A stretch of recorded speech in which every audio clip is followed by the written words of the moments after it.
سلام كمي تصنحو كورات تخاتاتلتي نزي ساعات زحرنا يوم حصرتن وانا زولنا يوم زيناتات حيزنا لكم مصينا لنا نخطكاتنا دما نعدم ኤርትራዊ ተቀዳዳማይ ቅድድም ብሽክሌታ አባል ቤልጅየማዊት ክለብ ኢንተርማጅ ብንያም ግርማይ ምስጋንታ እስራኤል ፕሪሚየር ሊግ ቴክ 3 ዓመት ዝጸንሕ ውዕል ክፍርም እዩ ዝብል ዜና ከም ዝወፀ ተገሊጹ ኣሎ። እቲ መግለጺ ከም ዝሕብሮ መስርሕ ምስጋር ብንያም ግርማይ ኢንተርማጅ ምስ ሎስ ዴስቲኒ ብሓደ ክሕወሳ ምዃነ ናብ እስራኤል ዝመደበራ ፕሪሚየር ሊግ ቴክ ክጽንበር እዩ ክብል ሉካስ ብሎግ ዝተባህለ ጋዜጠኛ ቅድድም ብሽክሌታ ይሕብር። ብዘይካ ዝሓላፍታ ክለብ እውን መስርሕ ብንያም ምስጋንታና ክጽንበር ኣብ ምውድእ እዩ ከምኡ እውን እቲ ውዕል 3 ዓመት ልዕሊኡን ክኸውን ይኽብል ከም ዝገለጸ ይንገር። ይኹን እምበር ዝመስርሕ ብንያም ግርማይ ውድእ ዝኾነሉ ግዜ ነዛ ጋንታ ካብ ዘጋጥማ ዘሎ ፖለቲካዊ ፀገም ብጣዕሚ ዝተረኸበ ክኸውን ከም ዝኽእል ገለገለ ፀብፀባት ይገልጹ እዮም። እቲ ፀብጻብ እዛ ጋንታ ብሰንኪ ብተደጋጋሚ ዘጋጥማ ዘሎ ተቃውሞታት ተፃወትታ ኮንትራቶም ከቋርፁ ሓቲቶም እኳ እንተነበሩ ድሒሩ ዝመፀ ፍትሓ ግን እታ ጋንታ ቱማ ካብ እስራኤል ፕሪሚየር ቴክ እስራኤል ገዲፋ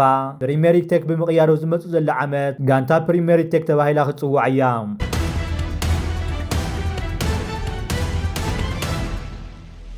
بوغن سودان زركب بأرم 7 زفلت حيل تግራይ ዘድሊ ሓጋት بوغن ሰራዊት ሱዳን ክግበረሉ ምዃኑ አዛዚ ሓይልታት ጥሙር ሰራዊት ሱዳን ጀነራል አሕመድ ኢብራሂም ዓሊ ገሊጹ።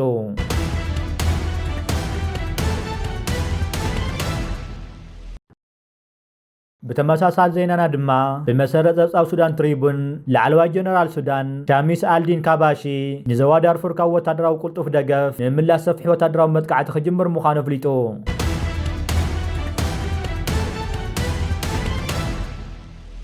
بخالي زينانا دما حاسات قول عبشاشا مچم نگيركا يودان አላ በሻሻ ናይ 6 ድሮን ገዚኡ አለም ለቅሊቁ ድሮን ነፍር ለና አቅምና ወታደራዊ ዒና እናበለ ነቲ ብጥሜት ናብራ ከቢርዎ ዘሎ ህዝቡ ንምድንጋር ሓሰት ጽውጽዋ ይቅጽል ኣሎ። እዚ ህፃን ለምኩሕስ ዝወዓለ ኩሉ ሓበሬታ ካብዚኣ ኮፕ ብምግባር ንህዝቡ ዘድንቁር ዘሎ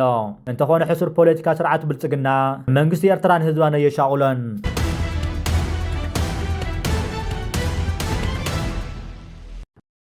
ግብፅን ሱዳን ነቲ ክምረቕ ሒደት መዓልታት ዝተረፈ ግድብ ህዳሴ ኢትዮጵያ ንሃገራት ታሕተዋይ ተፋሰስ ሩባ ናይል ዘስዕቦ ስጋት ኣብ ምልክተን ሓበራዊ መግለፂ ኣውፅአን ኣለዋ። ሚኒስትራት ጉዳያት ወፃኢ መስነን ክልቲአን ሃገራት ኣብ ካይሮ ተራኺቦም ድሕሪ ምዝተዮም እዮም ሓበራዊ መግለፂ ኣውፅኦም ዘለው። እቶም ሚኒስትራት ትብረው 28 ናሓሰ 2017 ግዕዝ ኣብ ዘውፅዎ ሓበራዊ መግለፂ እቲ ግድብ ብመሰረት ዓለማዊ ሕጊ ኣብ ምርግጋእ ተፋሰስ ምብራቃዊ ክፋል ሩባ ኣባይ ቀጻሊ ሓደጋ ዘስዕብ እዩ ክብል ትሕዝቶ ይርከቦ። እቶም ሚኒስትራት ድሕሪ ተብ ካይሮ ዝተኻየደ ኣኼባ እቲ ግድብ ህግራዊ حق تحسن تحتوي تفاسس رواباي نزركب هاجرات كبير حدا خمسة سعبنا التحساسيهم إثيوبيا نتقدم ماين مملا زوصلت بينه وسقم تستقوا من سراتن كلتين هاجرات وحسنت ماين حدا زي مكال المخانس ميراملو وسيخم إثيوبيا ولعلها هاجرات تفاسس مرقا وباي تخطوا البوليس خد كل سلوا بمبال داغماي زوا ومتحبار كتندادي طلبو جبس سودان نوزو صوا مجلسي تساتفو خالوت هاجرات تفاسس نيل بمنصاق تقداي مونغو إثيوبيا جبس سودان تراي كره خمسة لوا جليسن أما جاويد كتشان 10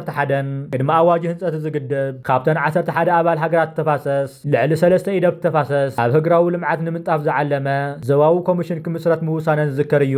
ግብፅን ሱዳን ካብ ዝሓበራዊ ዘዋዊ ስምዕ ወፂአን ከም ዝፀንሓት ዝፍለጥ ኮይኑ ህንፀቱ 2003 ግዕዝ ዝተጀመረ ግድብ ህዳሴ ኢትዮጵያ ኣብ መንጎ ሰለስቲአን ሃገራት ዘይምርዳእ ከም ዝተፈጠረ ዝዝከር እዩ። ኣብ ፈለማ እዋናዊ ህንፀት ግድብ ዝምልከት ተቃውሞ ዘይነበራ ሱዳን ድማ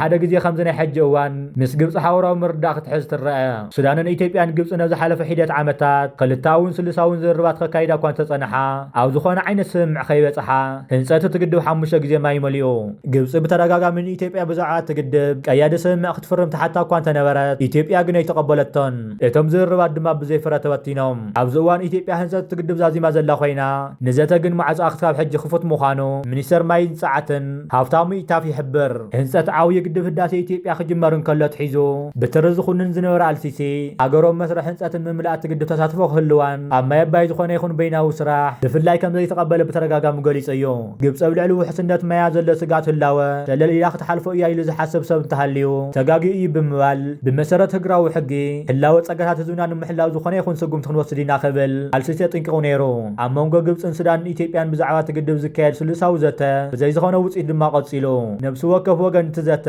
ብዘይ ምቁራፅ እንድሕድሕደን ይናቃቐፋ። ኣብቲ ብረቡዕ ኣብ ካይሮ ዝተኻየደ ክልታዊ ኣኼባ ሚኒስተር ጉዳያት ጉዳያት ወፃኢ ግብፂ በድር ዓብደላቲ ሚኒስተር ማይን መስኖን ሃሊው ስዊለም ሚኒስተር ጉዳያት ወፃኢ ሱዳን ዑመር ሰዲቅ ከምኡ እውን ሚኒስተር ሕርሻን መስኖን ኣስማት ቆረሺ እዮም ተረኺቦም ሚኒስተራት ግብፅን ሱዳን ናብ ዘውፅዎ መግለፂ ኣብ ኣገዳስነት ውሕስነት ማይ ክልቲአን ሃገራት ኣብ ምርዳእ ከም ዘብፅሑ ድማ ኣፍሊጦም ክልቲአን ሃገራት ልዕሊ ማይ ሩባ ኣባይ ዘለወን ሙሉእ መሰል ንምሕላው ብመሰረት ውዕል 1959ን ዓለማዊ ሕግን መትከላት ሓበራዊ ረብሓን ማዕረ መሰላት ንምኽባርን ብሓባር ንክሰርሓ ድሌተን ገሊፀን ክልቲአን ሃገራት ኣብ ተፋሰስ ምብራቅ ኣባይ ንረብሓ ማይ ዝፀሊ ዝኾነ ይኹን ብሓደ ወገን ዝውሰን ውሳነ ተቃዊመን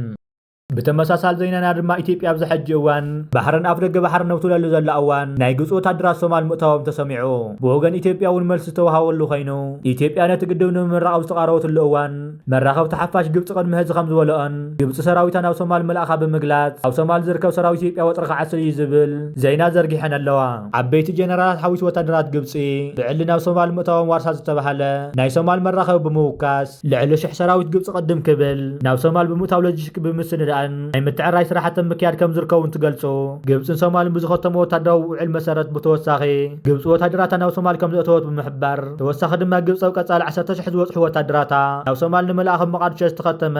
ወታደራዊ ስምምዓት ከም ዘኽእላ ዝሕብሩ ናይ ግብፂ መራኸብታት እዞም ወታደራት ኣብ ከባቢ ገማግም ባሕሪ ከም ዝዋፈሩ ብምጥቃስ ዝተረፉ ሰራዊታት ድማ ከባቢ ደቡብ ኢትዮጵያ ተጸጊዖም ከም ዝሰፍሩ ሓቢሮም ኣለዉ በዚ ምክንያት እውን ኢትዮጵያ ሓያል ስጋት ሓዲርዋ ተባሂሉ ኣሎ ሕጂ ግብፂ ከም ተቀዲሙ ትራምፕ ዝበሎ ግብፂ መሰላ ንምውሓስ ንግዲ ህዳሴ ኢትዮጵያ قطعنوا مسر كم زلوا قليل سنيرو أقدم بيلون جبس خاب أمريكا أتوارات خد جزء خم تسمع معتي ذكر أبز حج وان قد هداسة إثيوبيا جبس قطعنوا دياسة تعنوا استفلت أنا جريلان أبز حج وان جبس إثيوبيا أنا وكيف بحر متوتا وخي تجبر نمكل خالك على جندا خمس خانة زجاج تنتن بوليتيكا قرن أفريقيا قدام منيسر إثيوبيا أو أحمد علي أنا وكيف بحر متوتا وخي يجبر جبس أمريكا بتنكا غيريو خمس زلوا تقولوا مرة خبطات جبسي بعويد ما إثيوبيا أنا وكيف بحر متوتا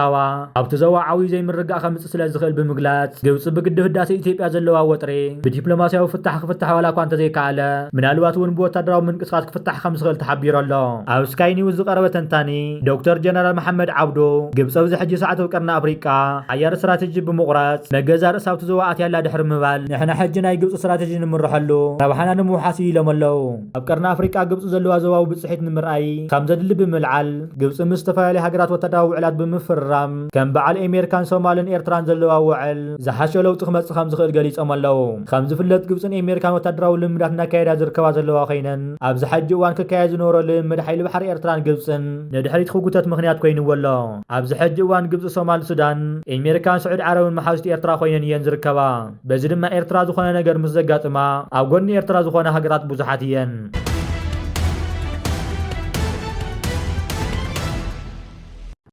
بخالي زيننا دما بمسرت أبصاب برنامج لمعات حورات هاجرات منيسر حرشاو تبرئسي يتبع علو تخاطو صنح تخل تمري تمال 4 مسكرم كل 95 ون عسات حدا شحفل خمس تقبل فليتو يتفل سخابنا وساكب توساخي عموش زت كل ترافر كركب تسويتي جبار لجي دما نتشتا منيستري تسكاب 300 شحز خون تخل تمري نمتكال زعلم وفري دفاع معبلات مخانو تزوز حبري تيرد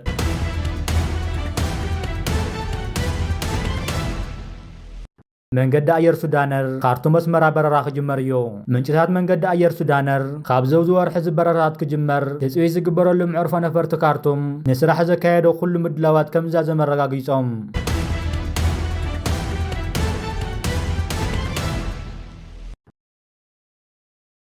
بعند رؤوس مالتيو كبر بريزيدنت إسياس أفورقي حجز وصح حبريت له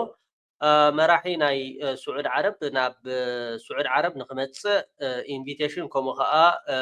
عدمه غيرو له خمزلو زوص حبريت له نابو خبلوكمي كبر بريزيدنت إسياس أفورقي بتي ناي نكسنت ناي سعود عرب محمد بن سلمى Eritrean President Afwerki following closely on the heels Egyptian President Abdel Fattah al-Sisi official visit Riyadh so far more than أو بزح حلو نحردا ختم بو تدليهم مالتي بحجر زبدغن خنبلو نحردا خوينا تقاليلنا إيرترا أبتي زوبا تغبرو زلا وحسنة مرغغا نايتي أب قهي بحري نعو بزمدكات مس